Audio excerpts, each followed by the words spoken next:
नमस्कार बालमित्रांनो, मी दिगंबर टिपूगुडे, विषय शिक्षक विद्या मंदिर मोहडे चापोडी आपल्या सर्वांचं मनपूर्वक असं स्वागत करतो. आज आपण जाणून घेऊया हिंदी दिनाविषयीची माहिती. राष्ट्रध्वज, राष्ट्रभाषा, राष्ट्रगीत हे त्या त्या राष्ट्राचे मानबिंदू आहेत. तिरंगा ध्वज हा आपला राष्ट्रध्वज आहे. जन गण मन हे आपले राष्ट्रगीत आहे आणि हिंदी ही आपली राष्ट्रभाषा आहे हे घटनेने मान्य केलेले आहे. प्राचीन काळापासून भारताने आदर्श संस्कृती, आदर्श परंपरा इत्यादी गोष्टी जपलेल्या आहेत. भारत हा विशाल खंडप्राय असा देश आहे. त्यामुळे वेगवेगळे प्रांत, वेगवेगळी भौगोलिक परिस्थिती, वेगवेगळ्या भाषा अशी स्थिती असणे स्वाभाविक आहे. म्हणून भारतात विविध भाषा आहेत, त्यात राष्ट्राची म्हणून एक भाषा असणे गरजेचे आहे. भारतीय घटनेद्वारे 14 सप्टेंबर 1949ला हिंदी ही राष्ट्रभाषा म्हणून स्वीकारली होती. घटनेनेही हिंदीचा हा दर्जा मान्य केला होता आणि त्यावेळीपासून 14 सप्टेंबर हा दिन हिंदी दिन म्हणून दरवर्षी साजरा केला जातो. भारतीय घटनेने हिंदी ही राष्ट्रभाषा म्हणून तर स्वीकारलेली आहेच. इंग्रजी, संस्कृत, अरबी, फारसी, गुजराती, बंगाली इत्यादी भाषा समृद्ध आहेत. पण हिंदी ही भारताच्या मध्यभागाची भाषा आहे आणि भारताचा इतिहास स्पष्ट करतो की भारताची राष्ट्रभाषा ही सदैव मध्य देशाचीच भाषा राहिली आहे. पाली वगैरे काही वेळ धार्मिक आग्रहामुळे राष्ट्रभाषा झाल्या, पण शेवटी पुन्हा मध्य भाषा हिंदीनेच आपले श्रेष्ठत्व सिद्ध केले आणि अस्तित्व दाखवले. राष्ट्रभाषेची परंपरा लक्षात घेतली तर भारतीय संस्कृती ही समन्वय, सामंजस्य, संयम इत्यादी गोष्टीवर आधारलेली आहे.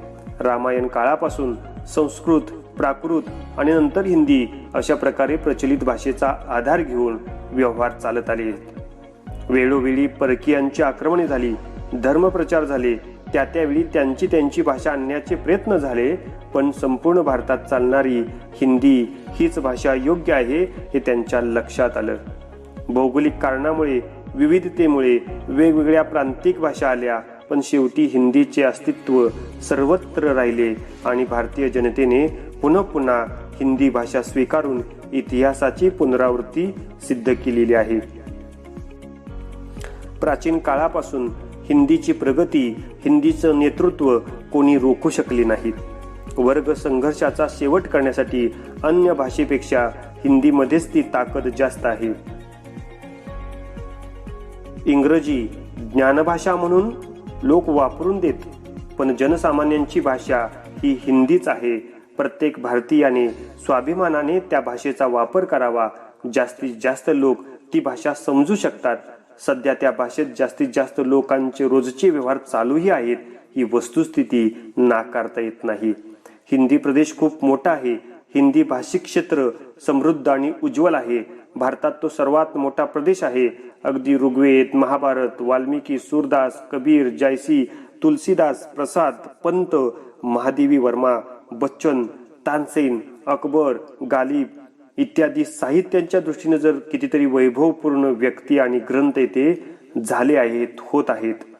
याचा अर्थ इतकाच लक्षात घेतला पाहिजे, सामान्य माणसापासून ते दिल्लीच्या गादीपर्यंत हिंदी हीच सर्वांची बोली भाषा आणि ग्रंथाची भाषा राहिलेली आहे. प्रांतिक भाषेचा विकास त्या त्या ठिकाणी जरूर होऊ द्या.